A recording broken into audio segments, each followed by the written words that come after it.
CPM ഐക്യത്തോടെ നീങ്ങുന്നതാണ് ചിലരെ നിരാശരാക്കുന്നതെന്ന് മുഖ്യമന്ത്രി പിണറായി വിജയൻ.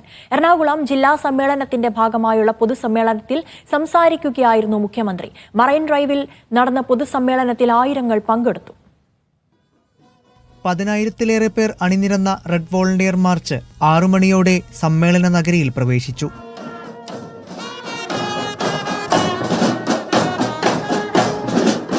മുഖ്യമന്ത്രി പിണറായി വിജയൻ വോളണ്ടിയർമാരെ അഭിവാദ്യം ചെയ്തു.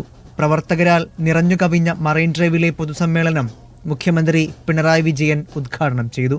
പാർട്ടി കൂടുതൽ ഐക്യത്തോടെയും കരുത്തോടെയും നീങ്ങുന്ന കാഴ്ചയാണ് നമുക്ക് കാണാൻ സാധിക്കുക.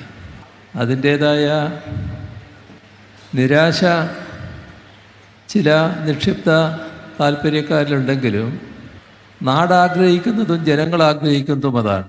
RSSന്റെ ഇന്ത്യ വിരുദ്ധ നിലപാടും ഭരണഘടനാ വിരുദ്ധതയും കേന്ദ്ര സർക്കാരിന്റെ സംസ്ഥാനത്തോടുള്ള സമീപനവും ഉൾപ്പെടെ നിരവധി വിമർശനങ്ങൾ.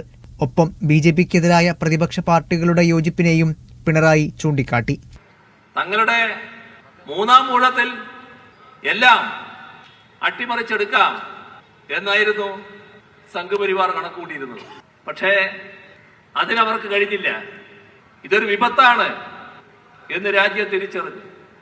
ആ വിപത്തിനെ നേരിടാനുള്ള പൊതുയോജിപ്പ് വളർന്നു വന്നു. മീഡിയ 1 കൊച്ചി.